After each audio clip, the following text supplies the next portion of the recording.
I think we are online. That's what it says. Hi, everybody.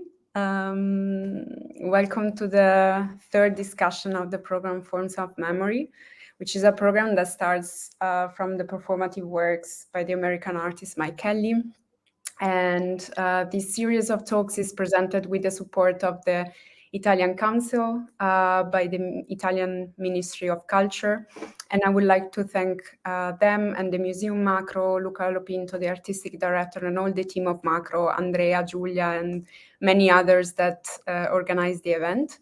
And of course, also the Mike Kelley Foundation for the Arts that supported us in providing material and images and supported me in my research. Indeed, just a brief note, this series of panels starts from a research at the University of Amsterdam with the Mia Lerm-Eyes, Rob van der Laars, and John Welshman on Mike Kelley's performative practice, starting from the 70s onwards till some installation and video works that provided new insights into the way he understood and inhabit the topic of memory. And today we are here with artist and critic John Miller, whose work has been exhibited internationally and a dear friend of Mike since CalArts. So he attended these performative years next to Kelley in the 1970s.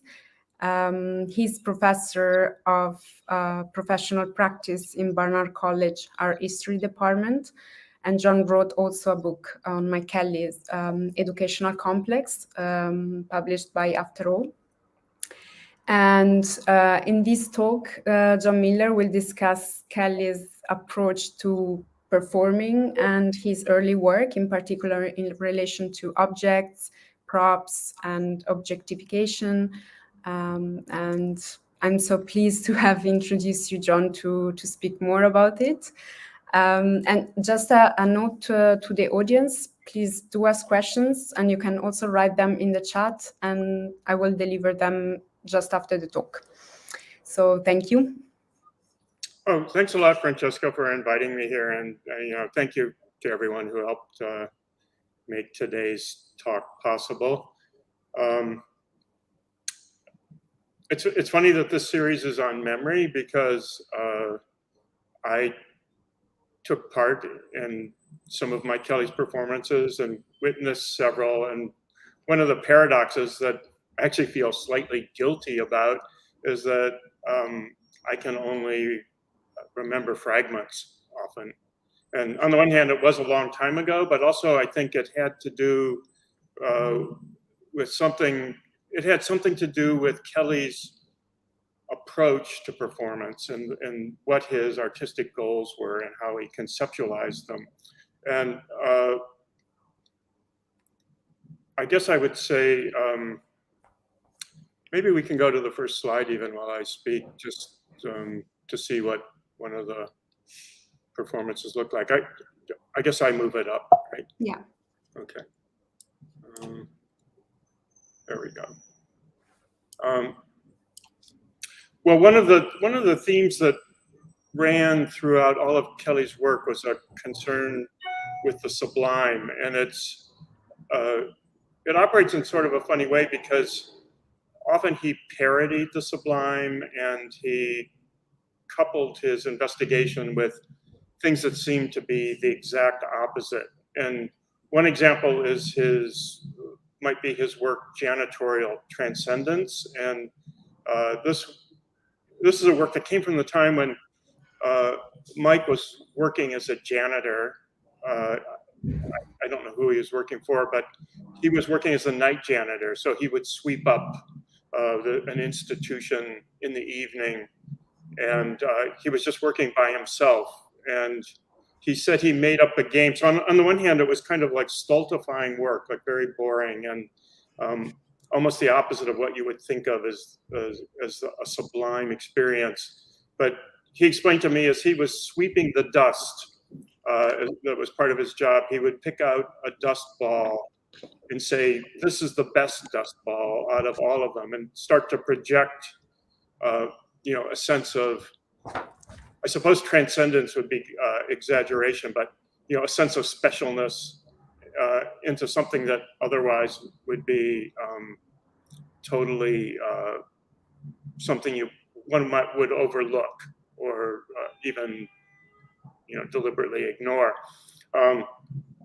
But I bring up that story because it really relates to his notion of the transcendence and the sublime, and having to do with projection, that looking into something and transforming it through imagination and through language.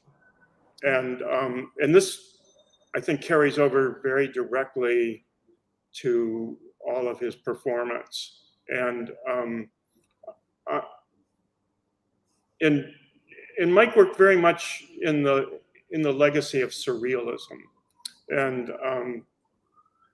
and he also, like me, kind of came of age in the psychedelic period of the late 1960s.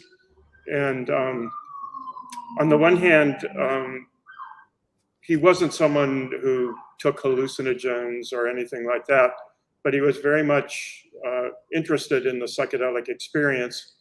He liked to parody that, but also the prospect of there being a kind of other reality and the transformative potential of language especially interested him. So one of the things he said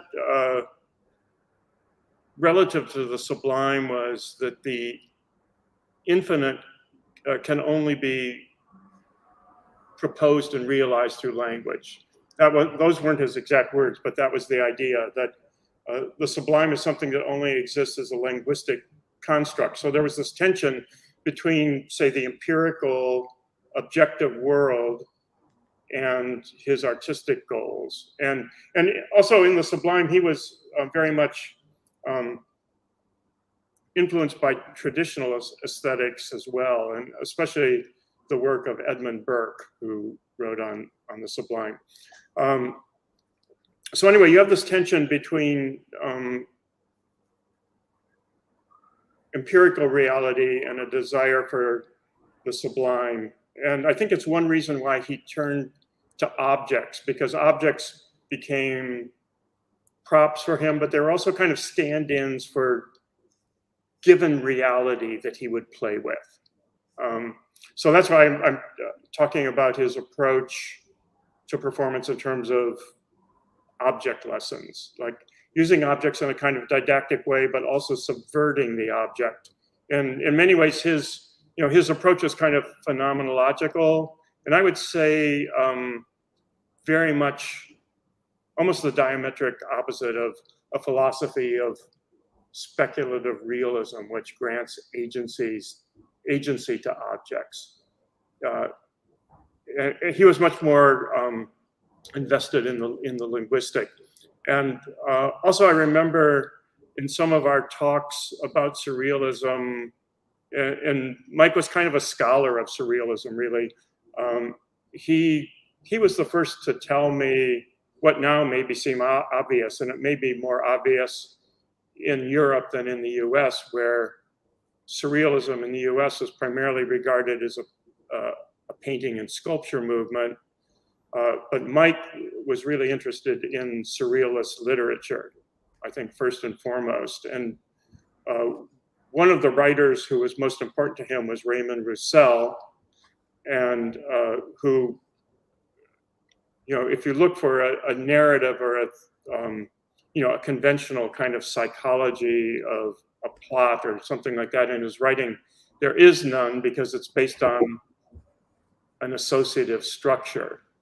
And Mike Kelley scripted his performances very much like Russellian texts, and that they were, oftentimes he wrote them so as to negate things he said early on. It's one reason I think that I have trouble remembering what the exact texts of the performances were, because they had this kind of self-annihilating quality. And we can think about, I think one of the most insightful critiques of Rousseau's writing was written by Michel Foucault, and he likened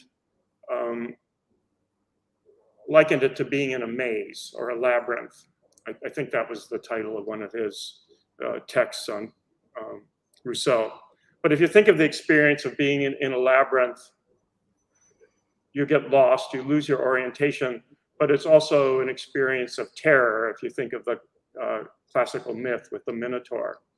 But it's also an experience of the sublime in a certain way, that the sublime isn't just simply a comfortable experience, but it's one that transforms your subjectivity.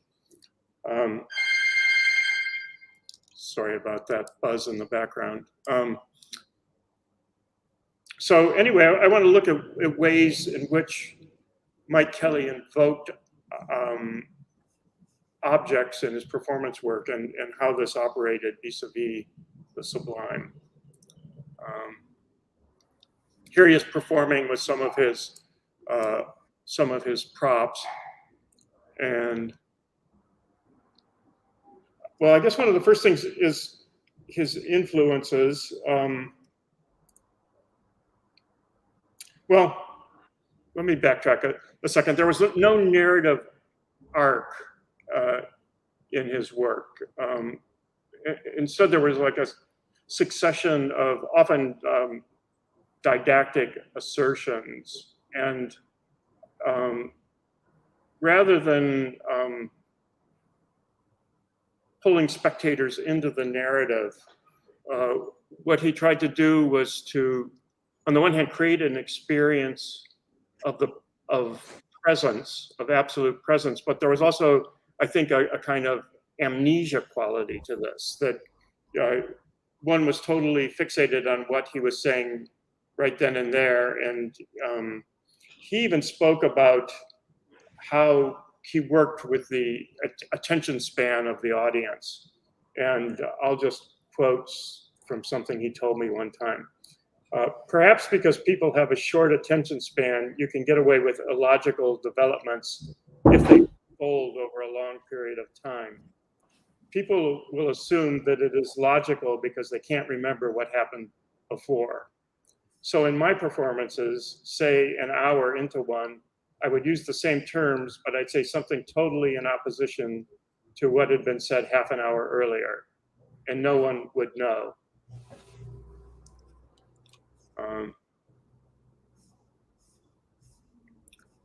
So anyway, when Mike started doing his performance work, in the United States, performance fell into two kind of dominant categories. On the one hand, there were performance artists who were emulating popular culture and entertainment, and they kind of fit into a category that was at the time called crossover performance, like artwork that was being done with an eye towards film, television, popular entertainment. And probably the performance artist who was best known for successfully crossing over was Laurie Anderson with her song "Oh Superman" that made it into the Billboard top 100 songs of the time. So that was something that artists aspired to at the time, to kind of enter into the popular realm with some idea that that was the real world and the art world was a kind of constructed fake world. But in Mike Kelley's case, he had no interest in crossing over. He wanted to simply remain in the art world as it was, and he had his own particular set of goals. The other dominant mode of performance was ritual-based performance, and he wasn't really doing that either. And one performance artist who he cited, who is important to him, was Stuart Sherman, who we see performing here. And Sherman's performances, which I don't claim to know well, were very much object-oriented, that he would typically create like a small tabletop tableau by arranging small objects and associating associating to them. And oh, it's funny, I forgot to put this in my notes, but one thing this approach made me think of was, maybe Francesca knows this form. It's a particularly Italian form called memory theater, and where there's a cabinet of objects and someone, so there's no like play going on and no audience in a conventional sense, but it's just one individual inside a room with these allegorical and symbolic objects. And I think that Stuart Sherman's performance was kind of a version of that. And I think to some extent, this aspect, this very kind of specialized idiosyncratic form of theater per se carries over to Mike Kelley's work.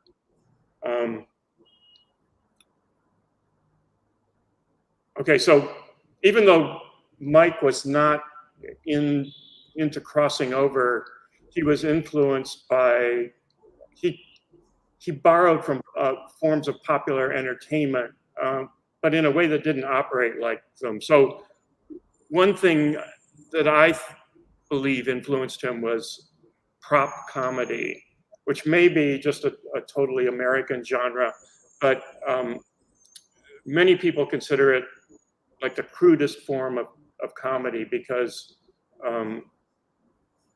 the comedian relies on a prop for the laughs, and it's often just having to do with manipulating a simple object. So here's a famous prop comedian named Gallagher, who's working with this oversized hammer, and Kelley interacted with his objects in a way that was similar to prop comedy, and in fact, many of the objects that he produced for his performances then had a kind of second life as sculpture.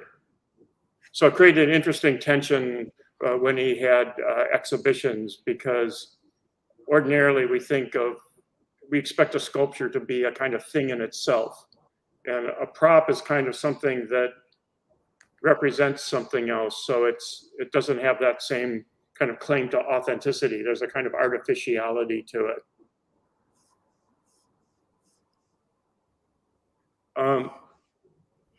And then comedians that work with puppets are a kind of subgenre of prop comedy. And Kelley was interested in that too, because puppets are very close to stuffed animals and other kinds of objects that children would project into. So Kelley's most famous series of work, the Arena series, it used stuffed animals, also engaged like this form of projection, and then also looking at stuffed animals as what the psychoanalyst Melanie Klein would call a part object, like a substitute for the maternal breast that an infant might use to comfort him or herself, period. And like that kind of dependency and sort of psychological investment interested Kelley a lot. So anyway, maybe this is the wrong one to begin with on that point. Maybe I should go to first to Sherry Lewis, who was a performer who really intrigued Kelley, and she geared her performances to children. Curiously enough, she studied at Barnard College, where I teach. I didn't know that until very recently. But I think she only stayed a semester or two, and then really found herself in children's programming and educating children.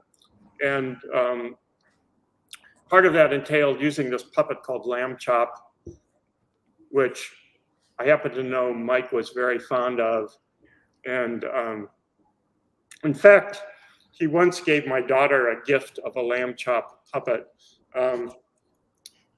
But anyway, he liked this idea. And Lamb Chop was kind of a character that was very sassy, so representing the independent child that would kind of talk back to Sherry Lewis. And then I think Mike also appreciated the work of Wayland Flowers, who was one of the first kind of out mainstream entertainment figures in the U.S.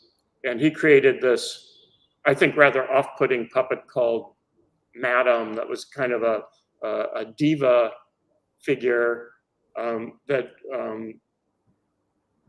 was over-sexualized and always spouting these kind of off-color jokes in a very aggressive manner. And then I think also like the form of Madam's face is kind of phallic, both her chin and her nose. Anyway, that's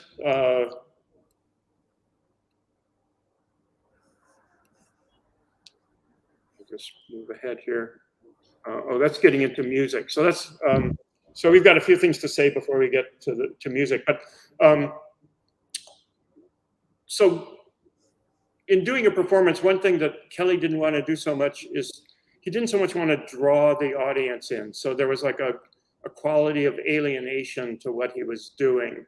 And one might think of the playwright Bertolt Brecht right off the bat as someone who is known for cultivating an alienation effect. But in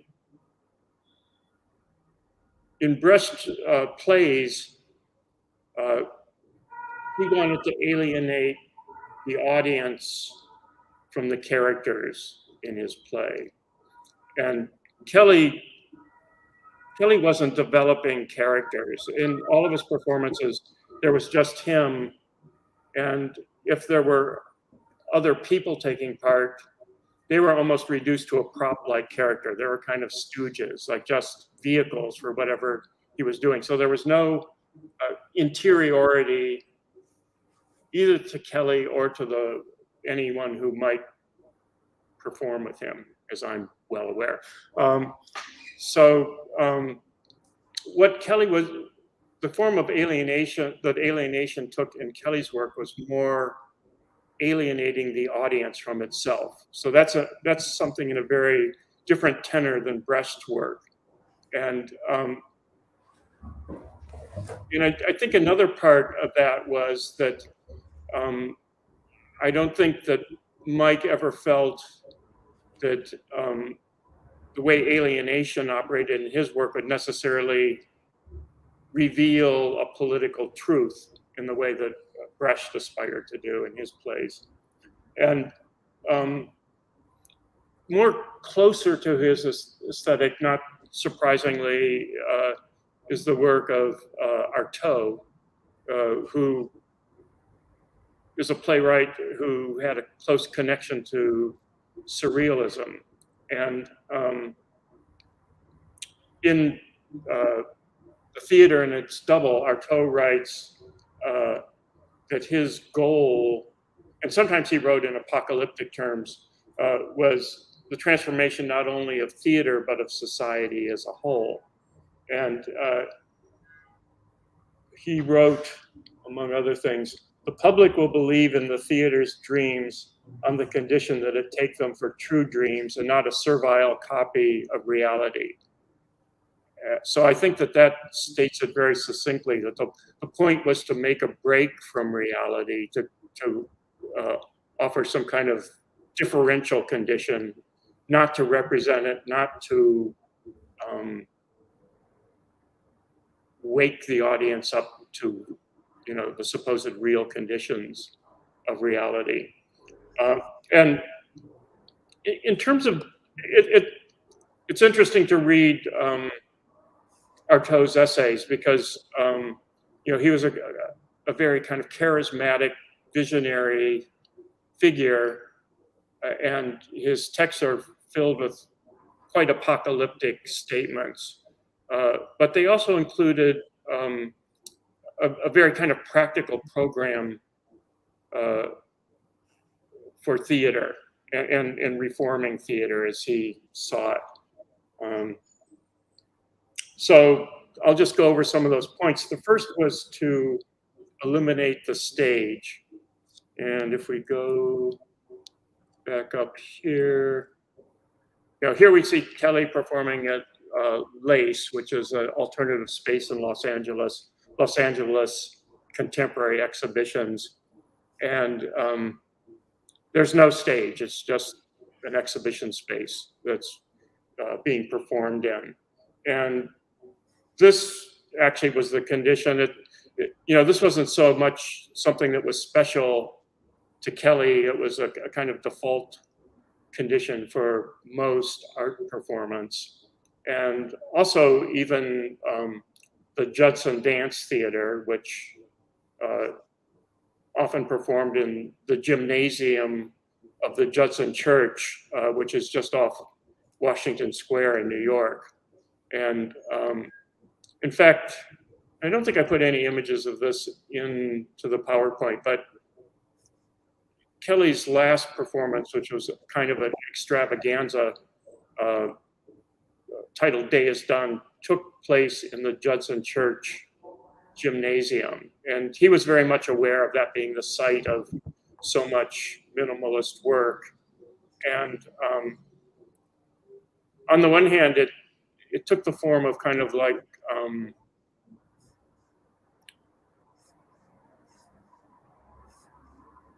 the kind of events that occur around high school athletic events in the United States.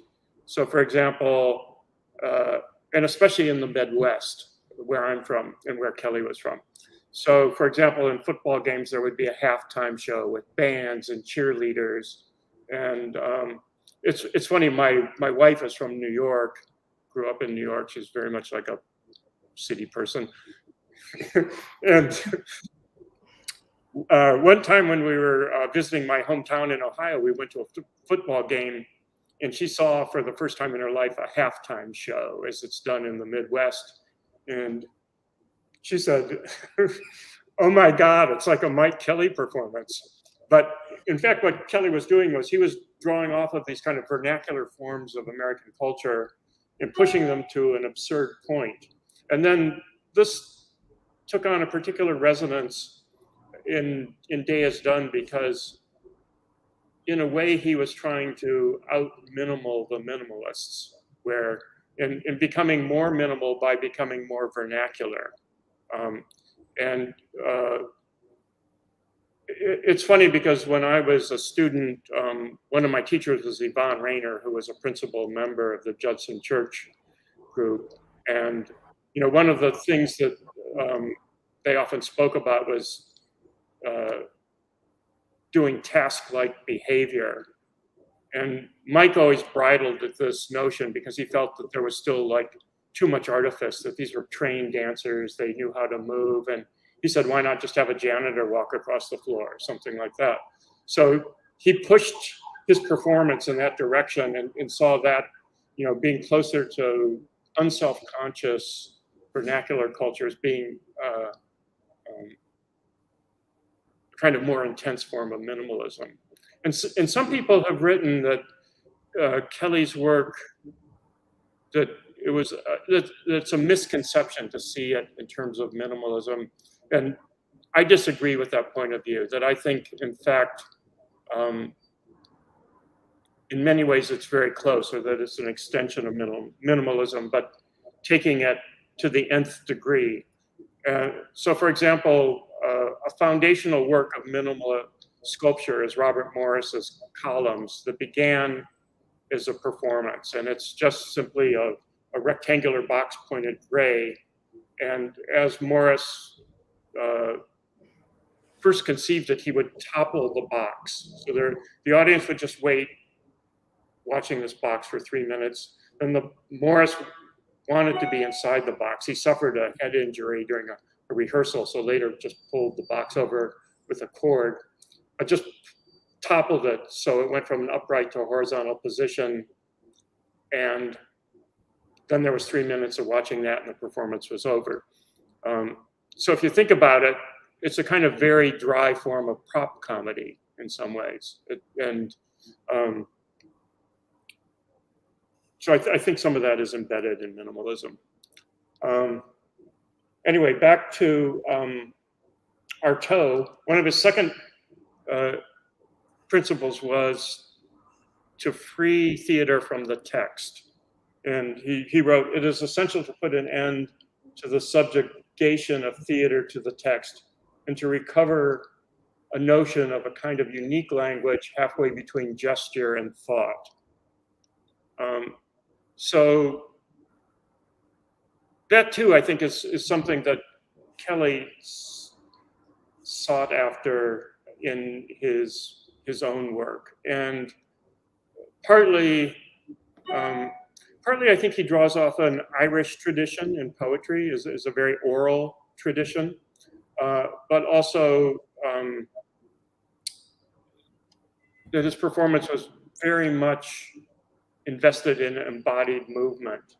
And in writing about the parasite lily, he said that it was involved stressing rhythm and language, including the repetition of phrases, to give a feeling of continuity to the text, where in fact there was none. So it takes on a rhythmic continuity, even though there's no logical continuity.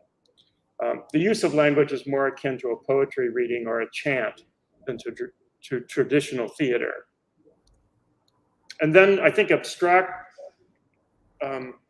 extrapolating from this kind of embodied gestural sense of language comes musical instruments. And Artaud wrote that musical instruments should be included as objects and as part of the set. So then that will take us on to Kelley's work in music and how that too inflects his performance. And Kelley first started playing music when he was in Detroit. He had a band together with Jim Shaw, a woman who just went by the name Niagara, and another artist, Carrie Lauren. And the musician Sun Ra was extremely influential in the Detroit scene. And Sun Ra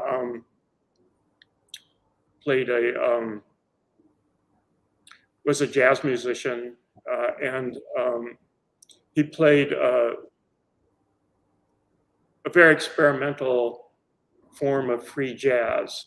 And he had a whole group of musicians that he played with called the orchestra. And it's funny, when I was in school with Jim Shaw especially, he was a kind of proselytizer for Sun Ra. And I wasn't so much into jazz myself, so I kind of ignored what he had to say. But there was one time when Mike was visiting me in New York, or he was in New York to do a show, and he would stay at my apartment. And we were walking through the East Village, and he saw a poster for a Sun Ra performance. And he said, "It's going on right now in Tompkins Square Park." So we went over, and it was an amazing performance where I felt that Sun Ra was bringing together poetry, theater, and music. But it didn't have the feeling of a multimedia performance. It was more that he was bringing it back to a kind of classical unity. And then also, as one can see from like this picture, which is taken from his film Space is the Place, this is the kind of costume that he would perform in. So there was like a theatricality, an absurdity, and a sense of artifice that was commingled with a very kind of avant-garde form of music. And so I think that all these elements appeal to Mike Kelley and Jim Shaw. So here they are with Carrie Lauren. The singer Niagara's missing, but this is an early photograph of Destroy All Monsters. And so part of free jazz entailed playing, what one might call noise music or drone music. And musicians who worked in this vein very often invented their own instruments. So this is a kind of practice that Kelley picked up. When Mike went on to CalArts, where I studied, he formed another band with Tony Osler. So you see Mike in the very center, and then Tony's in the jumpsuit next to him. I'm on the far right. And this band was called the Poetics, and it had primarily a punk rock orientation, but then there were also noise elements to the band, and there were some homemade instruments. We had a very crude synthesizer that they called the Orgasmatron, not the actual name, I should point out. And then also, one of the instruments we had was a theremin. If you don't know what a theremin is, it's a kind of ring that goes over a pole, and it produces a continuous tone. So oftentimes, if you see a 1950s era sci-fi movie and you hear this like sound effect that's supposed to represent aliens, that's often a theremin, like a sound like that. Anyway, in the Poetics, we use different homemade instruments in addition to conventional ones. And then that takes us on to some of the instruments that Mike specifically produced for his performances. This is the Perspectiphone, I believe. Oh no, it's Spirit Collector. I have to drag this over so I can see the labels.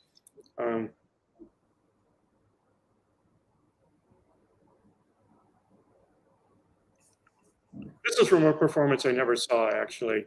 You can see a drum in the background, and then it looks like some kind of electronic. You can see tinfoil coming out of the shoebox. I imagine it's generating some kind of sound. I don't really know how it works.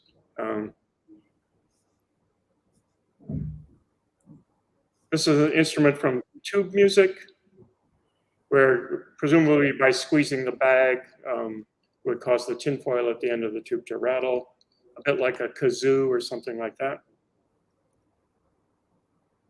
Another image from tube music. This is the Perspectiphone. So in this case, coupling this giant horn with a kind of critique of perspective. Like in this performance, he conflated notions of loud and soft and near and far, and kind of played with logical conundrums.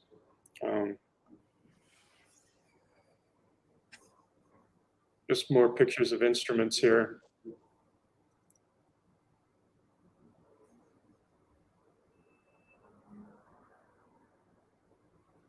Okay. And so those are some of the techniques and ways he structured his performance. But I think the ultimate outcome of his performances was that he was dealing not just with objects, but also with a kind of phenomenon that sociologists, and I'm thinking of Thomas Berger and Peter Luckman, or Peter Berger and Thomas Luckman, that they called objectivation, which is they argue that our notion of reality is based on a kind of reified form of belief that we take. So one can think of, for example, institutions as habitualized forms of behavior that start out as improvisations and then harden into, what seem to be opaque social forms. I think that as far as I know, Mike Kelley never had very much interest in sociology per se. So I just bring this in because I think it does get at a potential for changed reality when one realizes that what Mike did talk about a lot were belief structures, and objectivations can be seen as belief structures that are taken as things. So this is, I think, one area where he wanted to intervene. And Berger and Luckmann write that the reality of everyday life is not only filled with objectivations, it is only possible because of them. And they characterize them as building blocks of social reality, which makes one's subjectivity, in their words, massively and continuously available. So,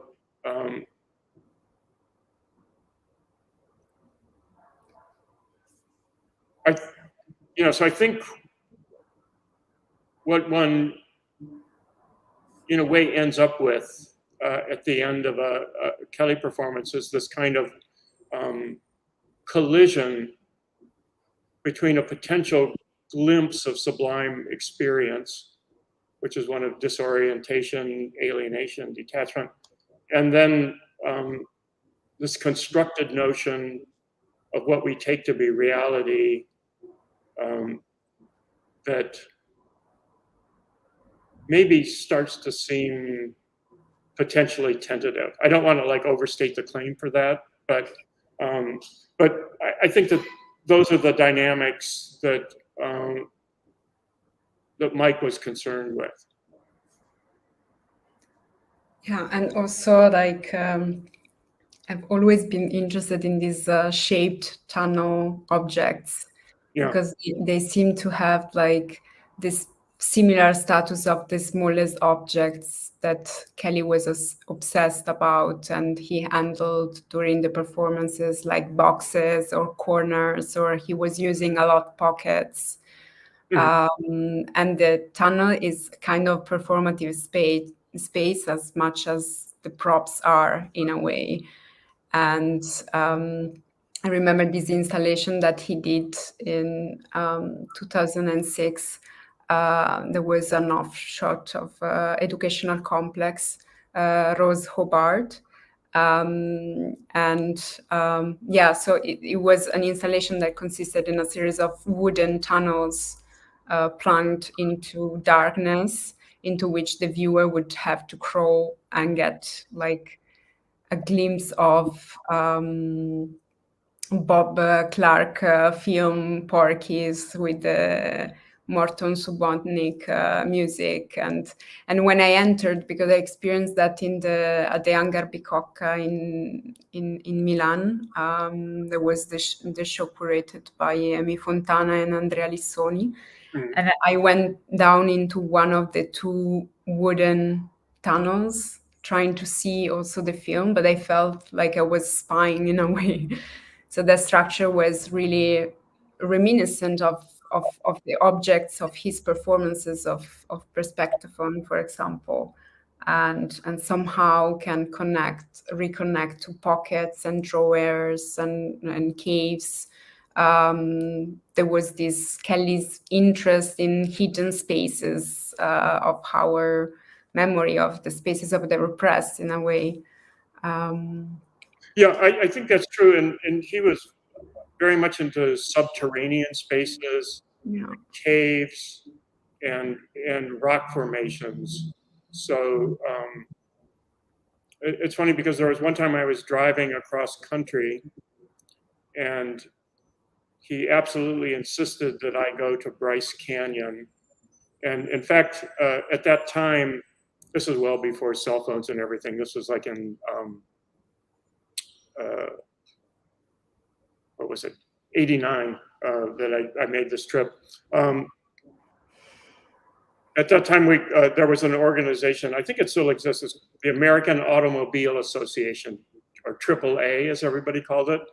And if you were planning a vacation and you belonged to this organization, they would put together like a series of maps on flip cards. And Mike planned our entire trip from LA to New York. And one of the stops was Bryce Canyon, where his ashes were scattered after he died. And he loved Bryce Canyon because it has these extravagant rock spires. And he said, it looks exactly like a Max Ernst painting, so it's kind of life imitates art. But, that you could read forms into them or that you couldn't. There's an early work he did, I believe the title was Pretty Ugly, and it shows like a rock formation that he labeled ugly, and then one where a face is read into it, and that was labeled pretty. So it's similar to, I forget what the name is, like Leonardo seeing forms in clouds, for example. It's a similar kind of projection, pulling a form out of a complex organic shape. So that was a process that he loved. And then, funnily enough, the area in Los Angeles where he lived is called Eagle Rock. And the reason it's called that is because there's a rock in the neighborhood, when seen from a certain angle, looks like an eagle. So it's a very thing that he's interested in. Coincidentally, that was right by where he lived. And then in terms of underground spaces, caves run through his work a lot. Like there was the Nazi war cave drawings, there was his spelunking piece, and then with his work Mobile Homestead, what may be less apparent to many people is that there's a part of Mobile Homestead that's not at all mobile, and that's the underground part. And he built this basement that was like a maze, and I was lucky enough to be able to see it. Like I had to sign an insurance waiver that if I was injured, I wouldn't sue the museum. And it's funny because he had designed it ostensibly as an art space, and part of it he offered that his friend Carrie Lauren could use it as a studio. And when I went down there, it was like a complex of rooms, and sometimes you'd have to go up ladders, and there was no direct access from one place to another. And some of the openings were quite small. But when I got to the room that was Carrie Lauren's room, it looked like maybe he had worked there for 15 minutes tops, because it was this horrible claustrophobic space with no natural light. It's just like totally entombed. But that was one of the, one can think of that as like, well, it's a space that kind of makes a break with our everyday reality, and it starts to offer other possibilities. And another kind of, I think, underground space that interested him was, I'm blanking out on the name of the preschool. Let's forget that. I don't have the information at hand. The McMartin school cave. McMartin school, that there were accusations that children were being abused in underground tunnels, and that investigators were digging all around the school and never found the tunnels. And there were just these little playground tunnels that were above ground that the children were referring to. That yeah, and after a long time, when it became a gigantic case, they discovered there was nothing real, actually. Yeah.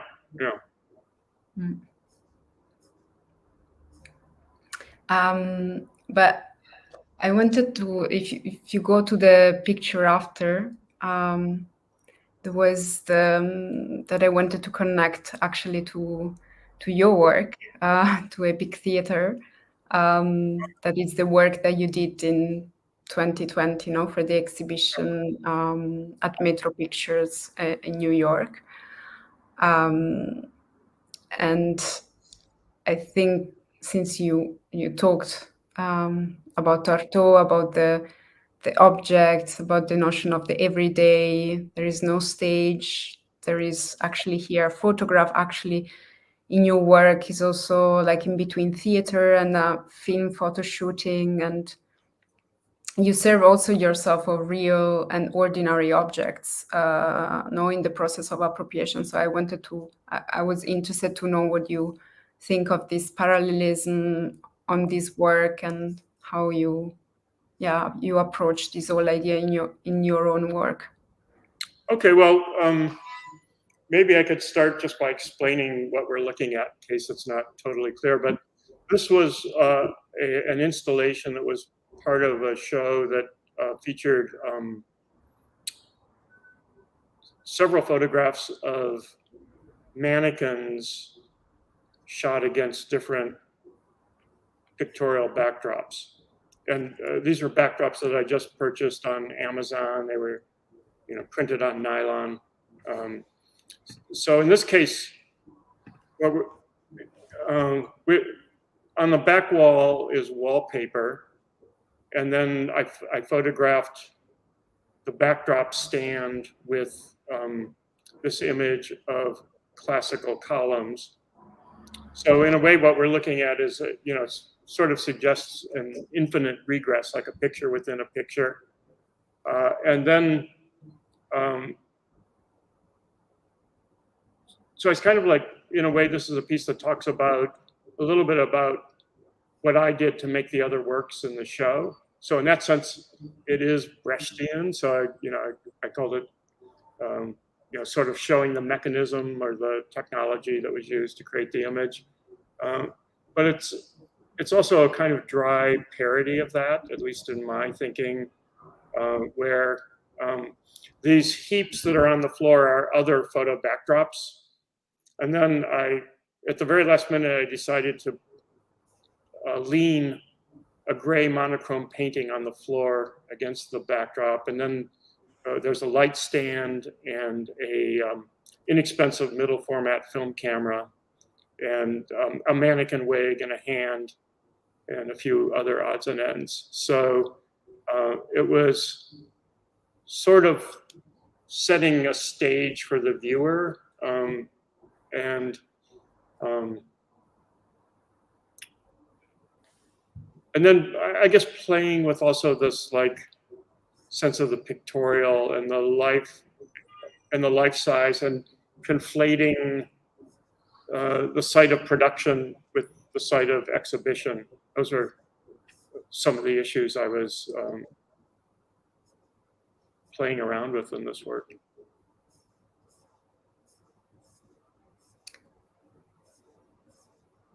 We have already some questions. I don't know if we want to start now.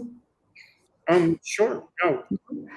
Mario Pieri is asking, is the idea of uncanny part of Kelley's performances? I would say, yeah. That was, it's funny, I would have to really go back and look. I've written on this, but again, I don't have everything at hand, but there's this idea that the uncanny can also, that it's close to sublime experience.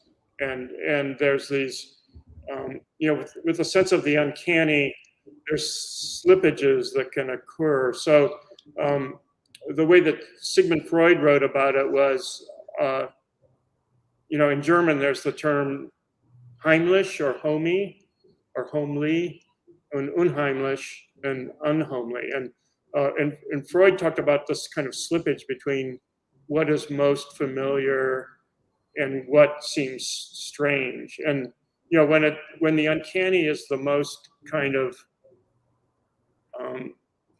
I think psychologically disruptive or shocking, is when that which is closest to you suddenly becomes that which is strangest. If it's something that starts out as strange and you see it immediately as strange, I don't think that the psychic impact is as strong. So I think that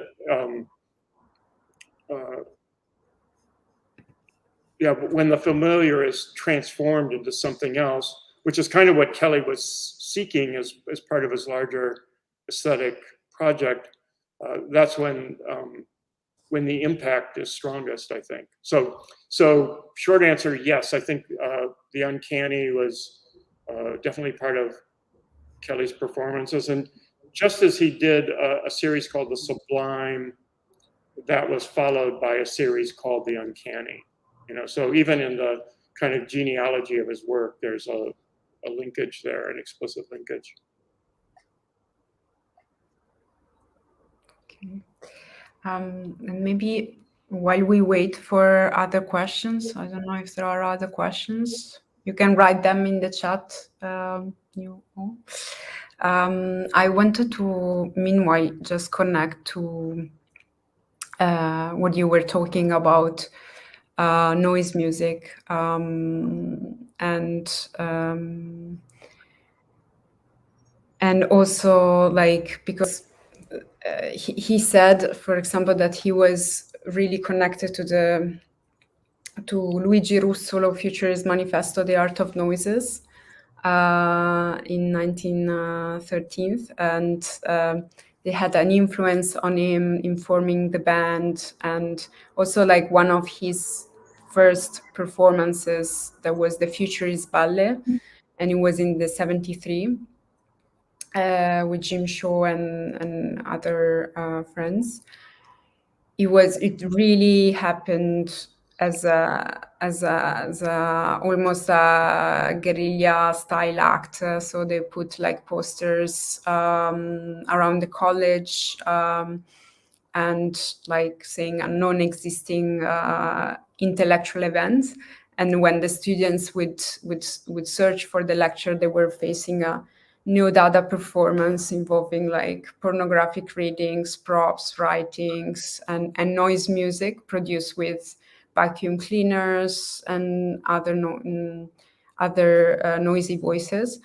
And it was a kind of a total provocation.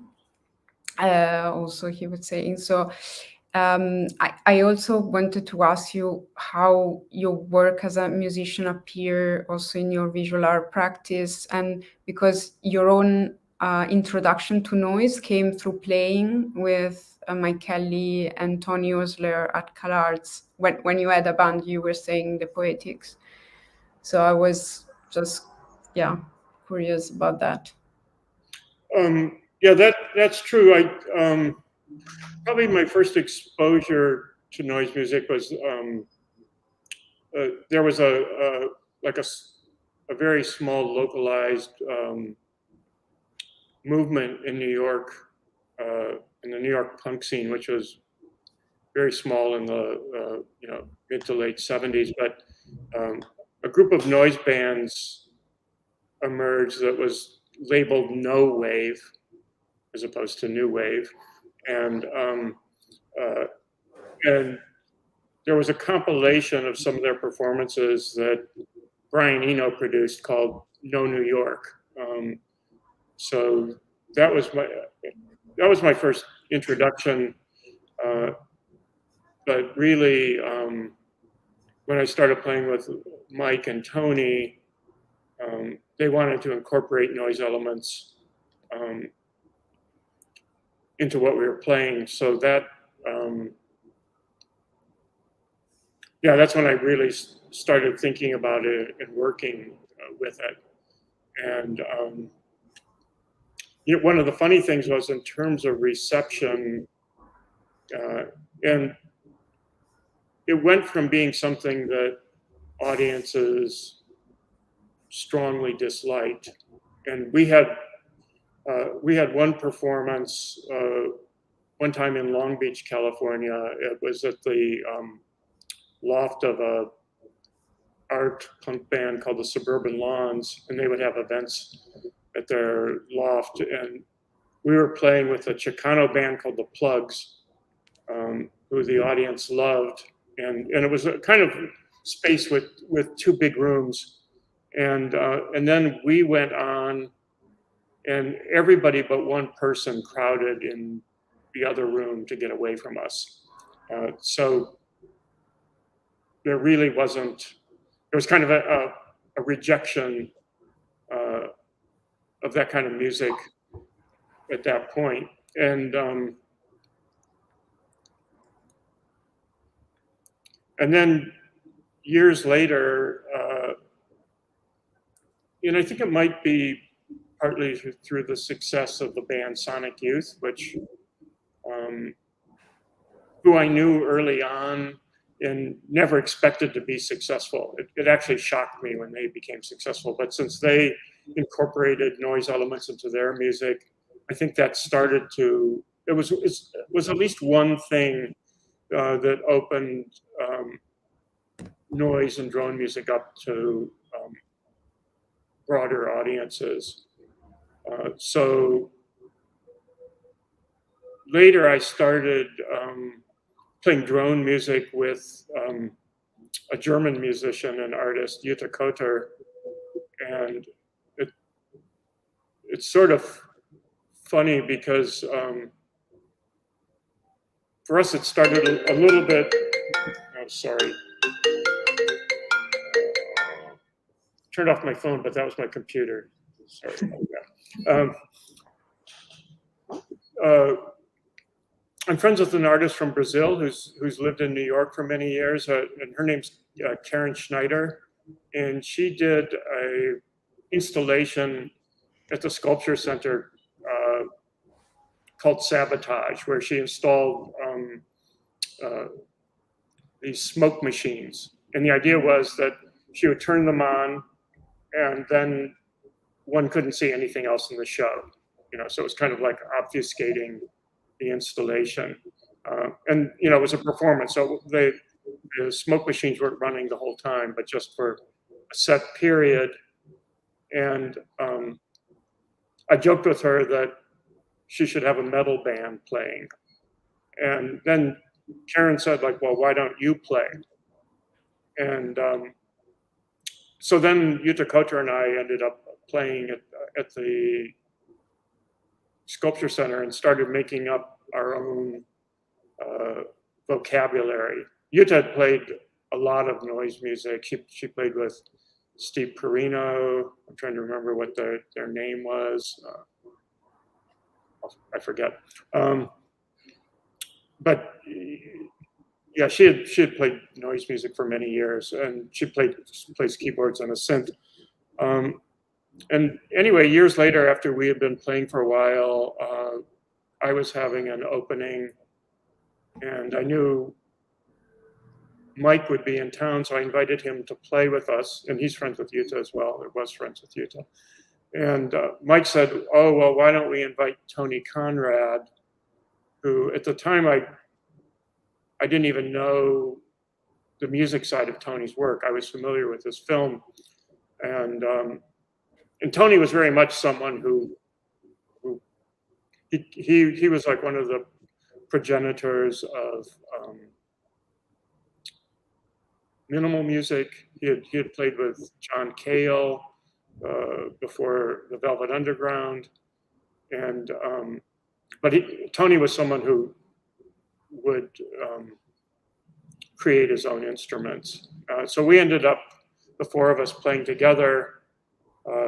And I don't know if you want to show the clip of that. But then after that event, Jutta and I kept on playing with Tony because we all kind of really gelled.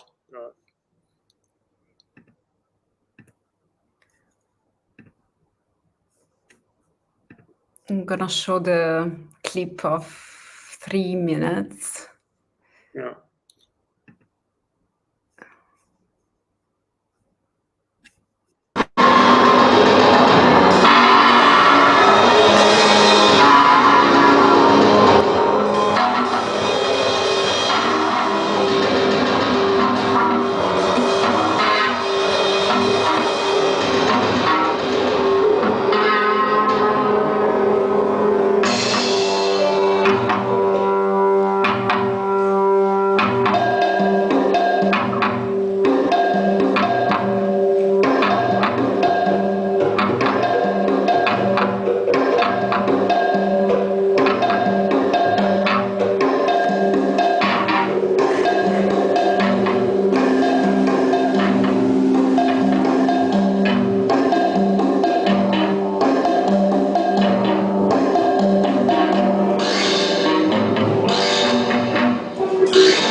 There is a on a technical note there, Tony Conrad was on the very end, dressed in green, and you might have noticed that he started out, he was playing a violin, and then he switched to what I think was a drum head that he cut the hole out of. So he was bowing the drum head with a violin bow, and I think he had a contact mic on the drum head. So that's like another kind of approach that noise musicians like to do, to put contact mics onto something, and then you can take something like a pipe or an object that makes a soft sound and amplify it.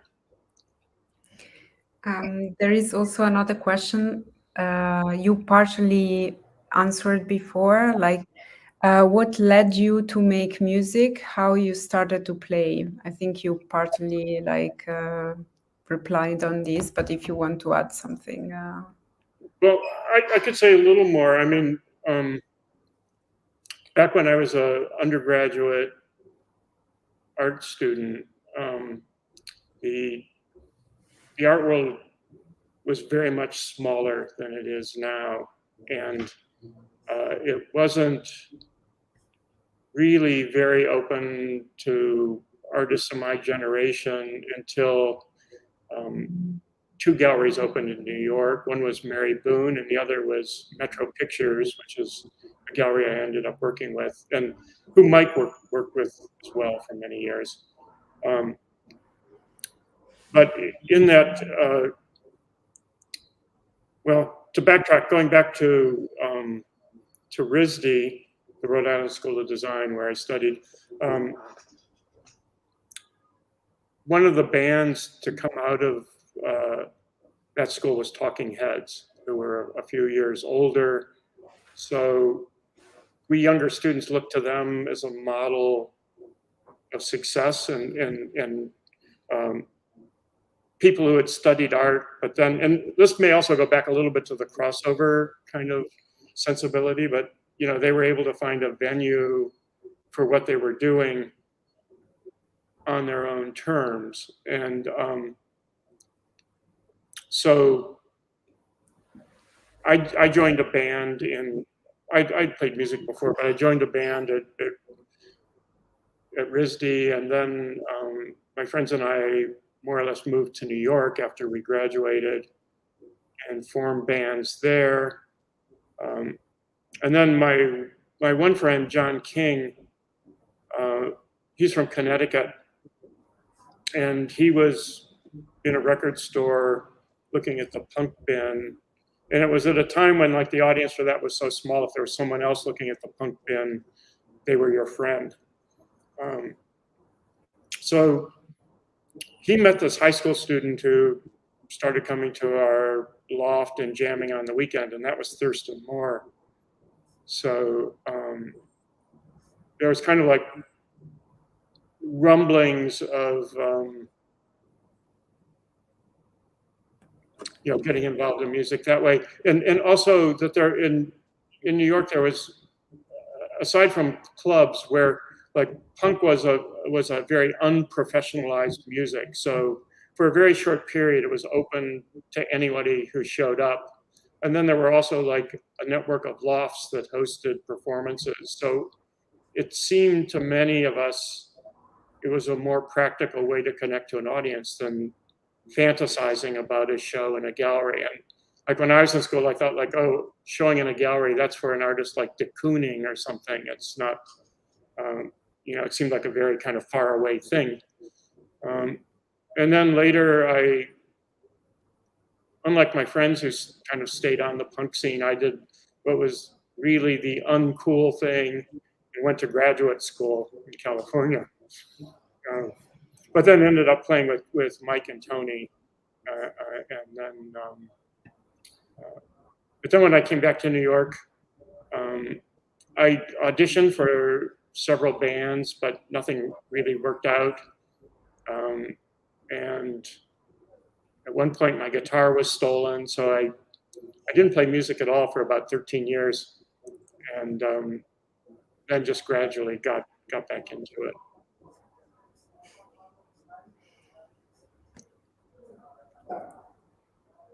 Okay, I think there are no other questions, but I have one or two. I don't know. Yeah, maybe we have other 5 minutes or something, or 10 minutes. So I would be interested also to know what you think of this, of the not documenting of performances during the 70s and 80s, because the skepticism also was not unique to the LA scene of the 70s. So from Vienna Actionists to Trisha Donnelly, but I was thinking if in CalArts maybe this was indeed coming maybe from Alan Capro's influence at CalArts as professor, or from if you can just formulate about that. Yeah, well, Capro was pretty much before my time, and he was also before Mike's time. Like Mike came to CalArts a year or two before me, and he wanted to study with Capro actually, but then Capro left CalArts to go to UCSD, the University of California at San Diego. But yeah, Capro felt that the presence of the camera transformed the character of a performance. I think he was right about that. So he either incorporated performers in the guise of photographers in his work, or else he didn't allow things to be filmed or photographed. And when you get to his some of his late performances that are just sets of instructions, like on the one hand, the instructions, he photographed people enacting the performance for instruction's sake, but I think the implication is that these were performances that could be done in private, outside an exhibition space, that took on a kind of anonymous character. And in Capro's case, I think he really wanted to kind of melt back into what could be called folk art, but from a sociological perspective, like not necessarily things that have to do with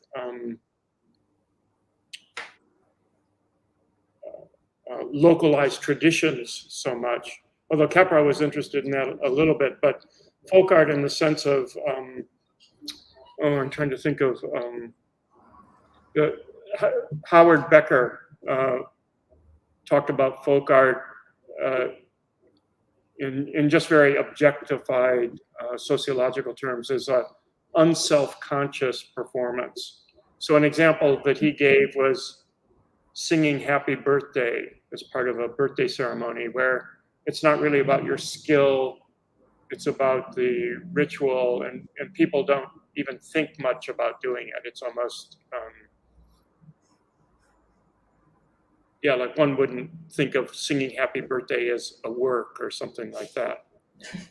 So I think Capra wanted to get to folk art in that sense, doing something that was very much like a common practice.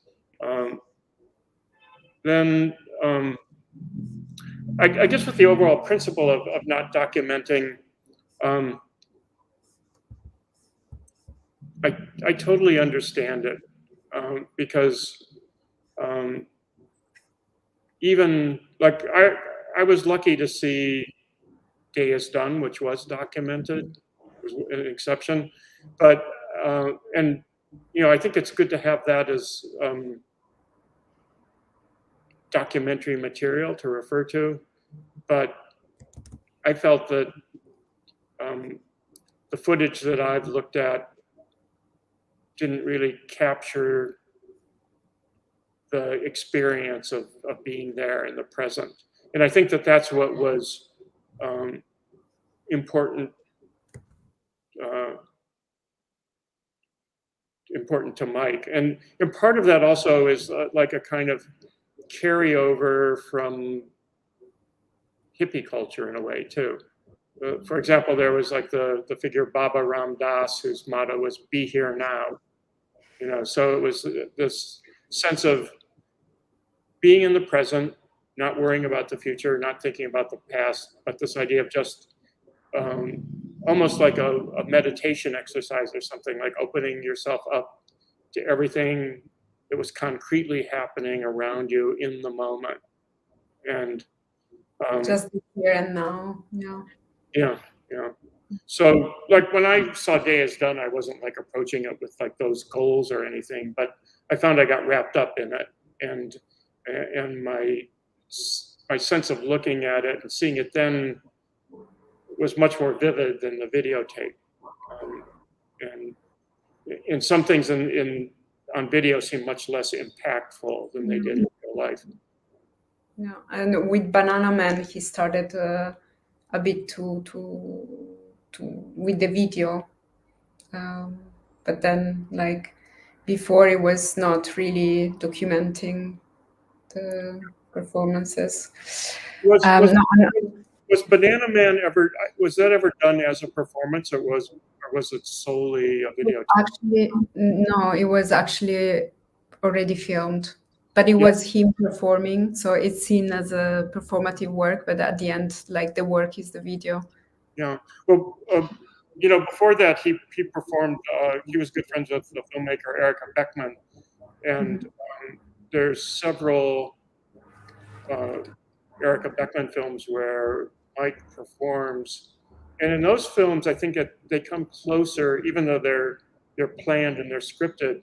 They come closer to capturing what it was like to see him perform in person than the documentation. I don't know. There's something that really comes through in Erica's films, and Mike can just be like standing in a line with other people, and I think part of it was that in that case he was addressing himself to the camera. Maybe he was a very skilled performer.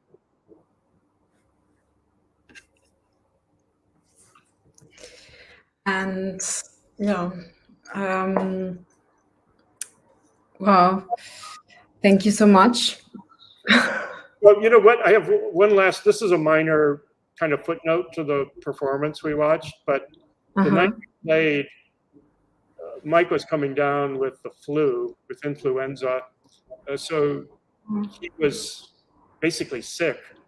But for him, like playing music was so important. And then, but for the performance with Tony.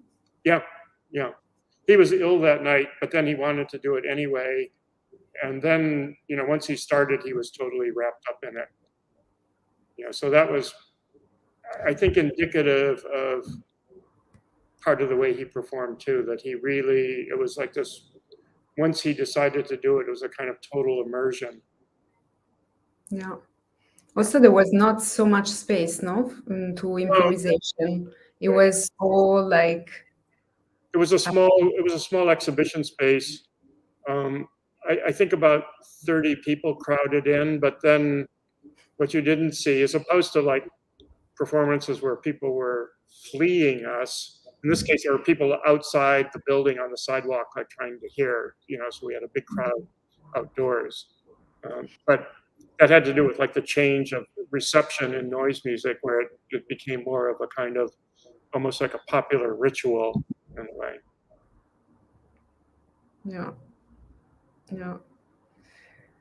Yeah. Also, like the topic of repetition is another that it's that he was using like in the performances over and over, and that you were saying like before, that has roots in Raymond Roussel and Gertrude Stein, and but then I was also thinking, how is your approach to repetition actually in your work? Because I wonder if this can serve as a sort of introduction to the photographic project, The Middle of the Day, which you have been working on since 94, on taking a photograph each day at a certain time. And yeah, well, that kind of repetition,